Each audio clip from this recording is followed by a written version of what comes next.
Victoria is the first stop on a national tour showing people what Canada's trillion-dollar debt looks like. The Canadian Taxpayers Federation is driving the debt clock. It's a truck with a digital debt counter mounted to it across the country.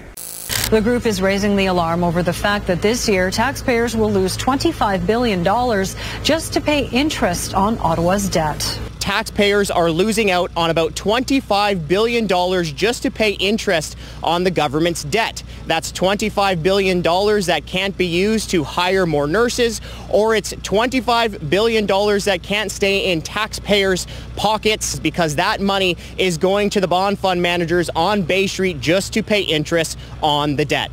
And that's why the Canadian Taxpayers Federation is taking the debt clock coast to coast to wake Canadians up. Well, the group is looking for your support as it continues to call for the federal government to ring in their spending. The Canadian Taxpayers Federation brought its National Debt Clock tour to Kelowna, stopping in at the Packing Horse Pub Wednesday night. Well, the issue that we see on the pandemic spending is that we didn't see prioritization. I think many Canadians understand that if you have an issue like this, redirect resources. But we haven't seen that level of prioritization, and we haven't seen the federal government find savings in other areas of the budget. And we have to remember that even before the pandemic, in 2018, the federal government was spending all-time highs. Among those who showed up to hear from Terrazzano and snap a picture with the debt clock was Kelowna Lake Country MP Tracy Gray. The CTF launched its National Debt Clock tour earlier this week in Victoria, and Terrazzano said it was nice to be interacting with people again after so many months of pandemic restrictions. A hard-hitting reminder today of our growing federal debt as the Canadian Taxpayers Federation brought its National Debt Clock to the Okanagan on its cross-Canada tour. Right behind me, you see our big national debt clock. It is showing the federal government's $1 trillion debt increasing in real time. The federal debt is increasing by about $400 million every single day, which means that each Canadian is already on the hook for more than $30,000 in federal government debt.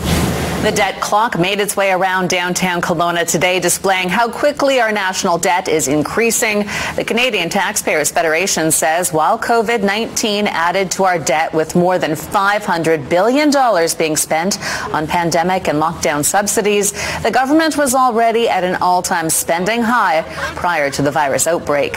In fact, according to data published by the Parliamentary Budget Officer, the government isn't projected to balance its books until the year 2070. Many are understandably concerned seeing the debt clock and just how fast Canadian debt is growing. Kind of makes me think, like, is there going to be like an end in sight? Is there going to be a time in my life where that number is going to go down? It's a bit scary to think about. Well, I think we better stop spending that kind of money. Tell our governments to give it a rest, you know.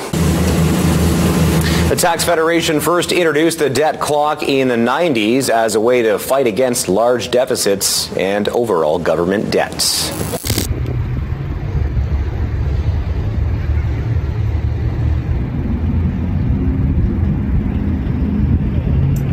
Well, that video just cost you $50,000.